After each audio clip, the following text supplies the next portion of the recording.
नागर कोतवाली पुलिस के द्वारा कल 12 अगस्त की बात है, सूचना मिली मुखबिर के माध्यम से कि ऐसे एक अवैध एक टैंकर जा रहा है जिसके अंदर अवैध शराब भरी हुई है। उस आधार पर कोतवाली टीआई, सीएसपी साहब, एडीएसपी साहब को सबको बताया गया और एक प्लान तैयार किया गया। उस प्लान के तहत जगह जगह हम लोगों ने चेकिंग पॉइंट लगाए थे।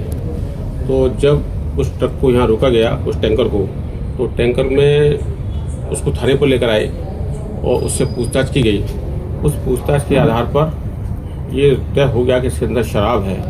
फिर उसको खोलने का प्रयास किया गया तो उसके अंदर 7 प्रकार के गुप्त उसके अंदर कच्छ बने हुए थे और उन कच्छों के माध्यम से जब सारी शराब की जो पेटियां थी उनको बाहर निकाल कर देखा गया तो रॉयल स्टेज की करीबन 599 पेटी और रॉयल चैलेंज की 405 पेटी, कुल मिलाकर 1004 पेटियां पाई गई।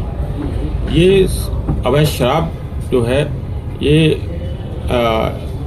चंडीगढ़ के किसी स्थान से लाया गया था और ये गुजरात जा रहा था। इससे विस्तृत पूछताछ की जा रही है कि ये किससे लेकर आया, किस माध्यम से लाया। तो उस पूरे चैनल को हम लोग जो है इसको पूरा ट्रैक कर रहे हैं और इसमें अंतिम जो इसके अंदर आरोपी होगा जिसने इनको ये अवैध सामान दिया है उस तक हम लोग पहुँचेंगे।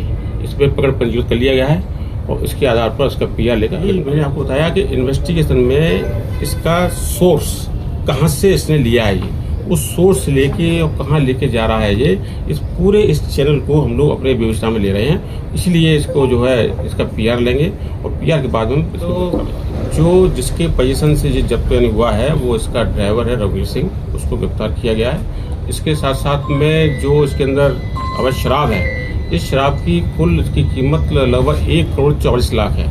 यानी कि जैसे देखेंगे कि इसका जो भी इसका मूल्य है उस मूल्य में जो उसकी मतलब जानकारी दी गई तो इसका जो वैल्यू है वो 1,44,00,000 समथिंग है और करीब 60 लाख का ट्रक है। इस प्रकार से 2,04,00,000 कुछ जो है वो टोटल इसमें जो है जब्त किया गया है। सर, जो कंटेनर है उसकी बनावट को लेके कोई खास तौर पे क्या नोटिस किया गया है? नोटिस ये किया गया है कि ये टोटली सील्ड था, बंद था।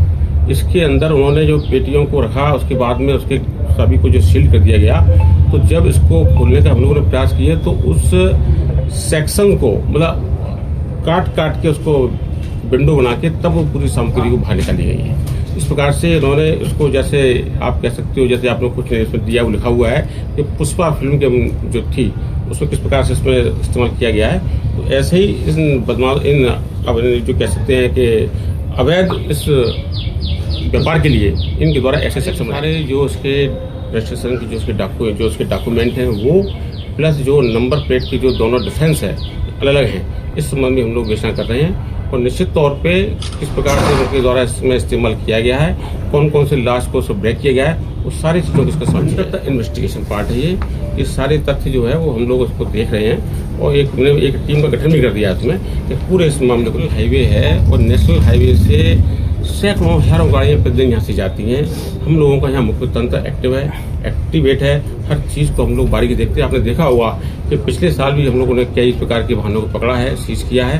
तो ऐसा नहीं कह सकते कि ये कोई सेफ पे से वो है, ये जो ये रूट है, ये लेकिन मैंने मार्ग है, नेशनल जो है एक आपका हाईवे है, सब गाड़ी जाती हैं। तो जब भी और चूँकि हमारा मुख्य तंत्र एक्टिव है इस कारण से हमको लगातार इसमें आपका ये कहने का है कि इसमें किस प्रकार से इसमें लीक अगर लीक होता तो ये भी नहीं पकड़ में आता। भाई मुखबिर प्लस हमारा काम करने का तरीका, हमारी जो चेकिंग पॉइंट पर हमारी मुस्तैदी, इन्हीं सब के कारण से इस प्रकार के अपराधी पकड़े जाते हैं और जो लगातार आरोपी रहने वाला बाड़मेर का है।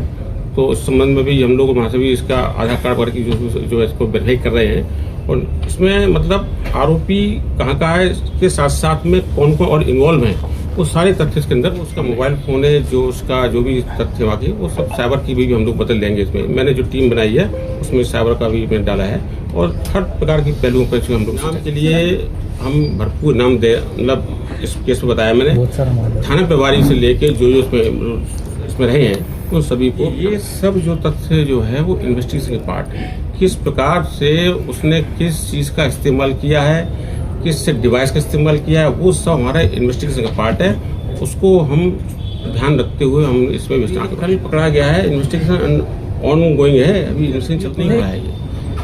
इन्वेस्टिगेशन का मतलब होता है कि हर उस तथ्य की जांच करना जिसके माध्यम से अपराधी ने उस कृत्य को करने के लिए इस्तेमाल किया है उन यानी बिंदुओं पर।